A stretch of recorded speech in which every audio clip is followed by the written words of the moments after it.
West Ham are making provisions for relegation at the end of this season. Not my opinion, not my words. They're the facts. The documentation has literally been submitted with Companies House on the government website. You can go and read it yourself. We're planning for the nuclear scenario, for the nightmare scenario. And so we should. It's financial mismanagement if you don't. However, I can't help but think that there's an easier way to circumvent all of this stuff. It's a little bit like being in a boat that's got a hole in it and you've just left port. When really the wise thing to do is just deal with the problem. Block up the hole, return back to port, repair the ship. But I can't help but look at it and think, it's almost like we've got this hole in this boat and we just carry on going. We're carrying on going. It's like the sailors are saying to the captain, Captain, should we repair this hole in the boat, return back to port? He said, oh no, don't worry. Don't worry. Ready the lifeboats. Ready the lifeboats.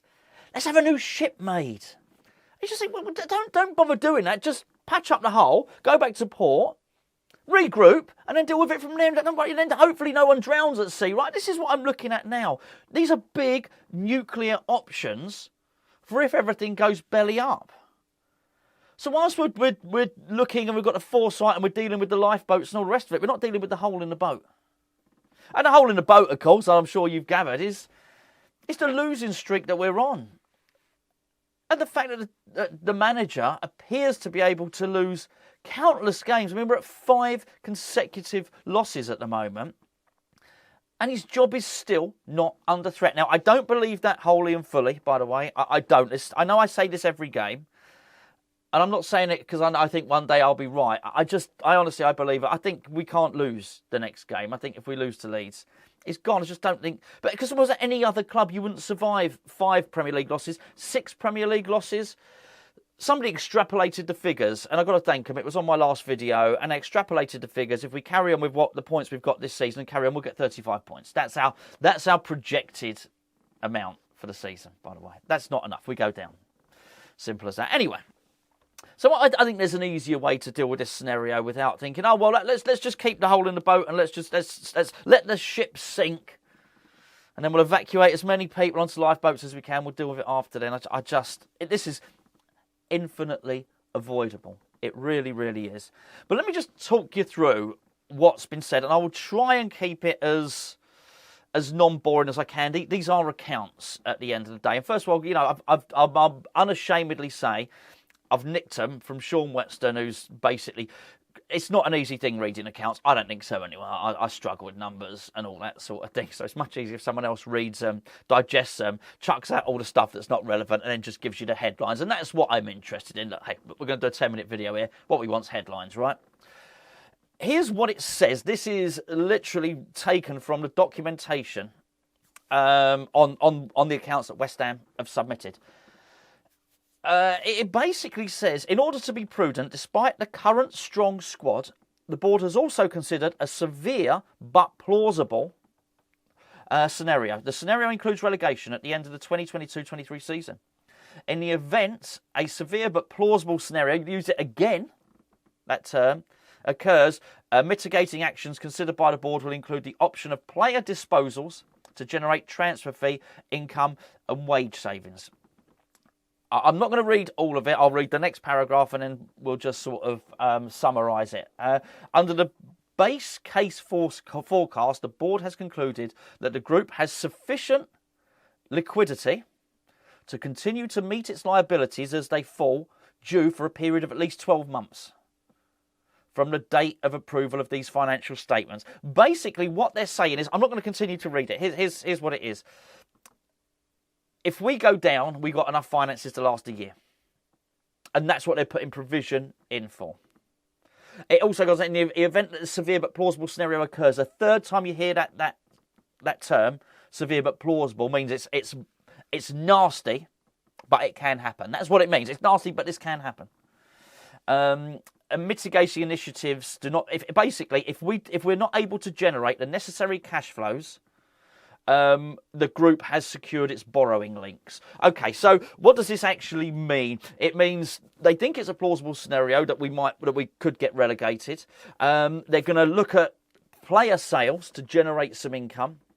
They think they can keep the club afloat for 12 months, and if that doesn't work, and if the player sales don't generate the necessary income, then they've secured a credit line, if you want. They can borrow some money. Now, here's where we are. I'm such a change my glasses again.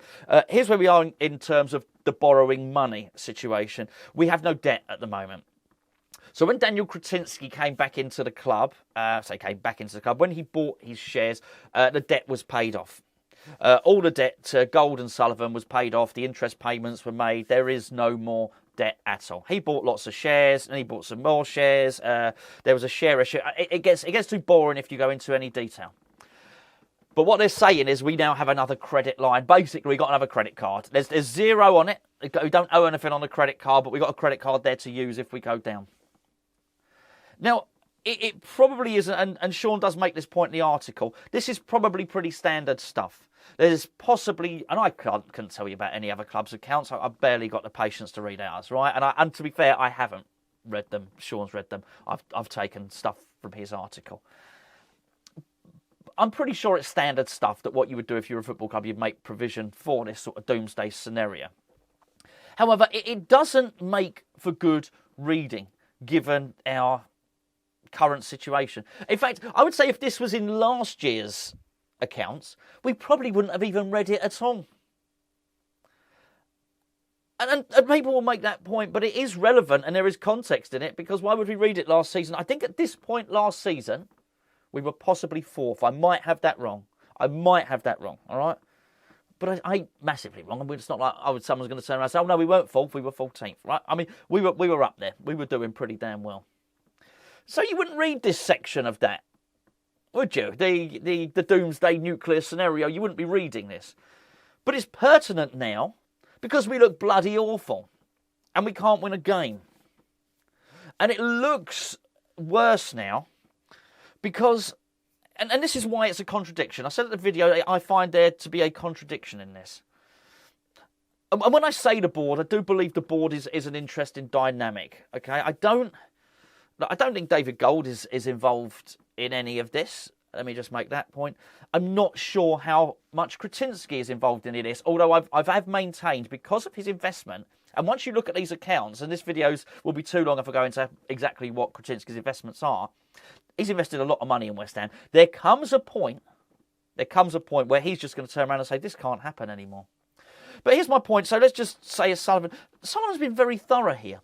This is what the contradiction. Here is a man who clearly crunches the numbers. Here's a man who's got his finger on the pulse of everything that may happen. He's thought about the scenarios. He's extrapolated them through, and he's saying, in this scenario, this is what we'll do. In this scenario, this is what we'll do. And this is what I find odd. Somebody who's that studious, somebody who is that particular and that precise with the numbers, and can, with a team, I guess, and financial advisors and everything else, compile these set of accounts that are so detailed, to have that in as part of your makeup. But then to look at a managerial situation and not implement any of those details is odd. Because I made this point. I made the point a couple of days ago in a video. To be honest, I've made so many moany, whiny videos recently. I'm surprised any of you are watching anyway. But I can't remember which one was which. However, I made the point over the last 11 months or whatever it was, we'd got 5 wins, 6 wins, something like that. Basically, I summarised it by saying our form is worse than a point a game, and we have a minus goal difference. Now, those are just stats which you can look in again. That's an appraisal of the numbers. If you really want to crunch the numbers, you can look at it, 12-month scenario, whatever, extrapolate it forward. But my point is, when you look at those in detail, those look bad. So I don't understand why you would look at the numbers and the financial point of view and go into such detail, and then look at the David Moyes' record and then summarise it lazily. Because as I say, the lazy summarisation of it is, we've done really well over the past 2 years. Well, we haven't. Because for the last calendar year, it's been crap to average. And that's what makes no sense. It's like They're very wise on one part of it, the financial part of it going forward. Every I is dotted and every T is crossed. Yet it's very vague and blasé on like the footballing side and the points and the goals and blah, blah, blah. Don't worry about all that. That'll sort itself out. No one better for the job than David Moyes. That's what you get. You get sound bites. You get footballing cliches. He'll turn it around. If we were looking for a manager right now, David Moyes would be the guy that we'd go for. They are sound bites. We've had a great 2 years. They are sound bites and they sound great. Doesn't it sound great? He's a guy. David Moyes is the guy to relegate, the guy to get you out of relegation. He's the relegation expert. Winning is what he does. That sounds great. It sounds great. We've had a fantastic, amazing 2 years. But they are sound bites because when you crunch the numbers and when you actually look at the statistics, okay, you can take that back as far as you want to massage the numbers and make them look good. But the point is we've not had a month's bad form. We've not had a little unlucky period of injury which has turned a really good team and made us crap, and actually it's going to come back. Actually, no, the truth of the matter is for the last year, pretty much most of it, we've been pretty crap. The players that were keeping us afloat before, as I've mentioned it before, lots of goals from Antonio Ogbonna. It's not his fault. I don't even blame these people. All right? Ogbonna being a stalwart at the back. Cresswell getting assists like Trent Alexander-Arnold and Robertson. Souček, 10 goals a season. Those things that were working for us don't work anymore, so you can't apply that. If you apply something that was working 2 seasons ago to now, then of course it's going to look better. And that's what I find amazing. Those are facts that I said. Antonio's goals, lack of Souček's goals, supply line from Cresswell, appearances from Ogbonna. Those are facts. And what I find really, really odd is that those facts are discounted when you look at appraising our safety and trying to keep us. Because that's what these accounts are. The accounts are, how can we keep West Ham solvent if we get relegated?